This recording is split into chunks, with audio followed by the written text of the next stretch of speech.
Salutiamo a tutti! Picchi Learning Sicilian with Nick. Ma questo americano. Allora, sono un ciclo americano con una conoscenza minima di siciliano.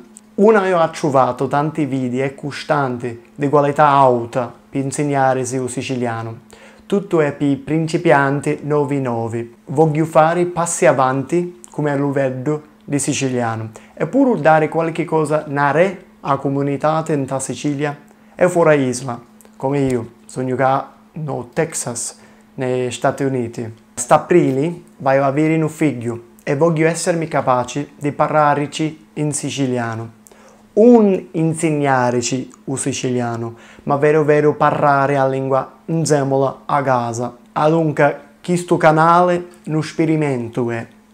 Voglio parlare in siciliano perché credo che c'è più utilità per me, per insegnarmi, e pure per la comunità. Invece di parlare di siciliano in lingua inglese. Ma se c'è abbastanza domanda, posso provare qualche video in inglese pure. Spaghi? A voglia! Se mai c'è lingua siciliana, sì. Per favore, lasciate commenti sotto sopra i miei sbagli di grammatica o pronuncia. O se dite qualche cosa diversa da voce, per favore, fammi sapere. Parlo un siciliano più occidentale.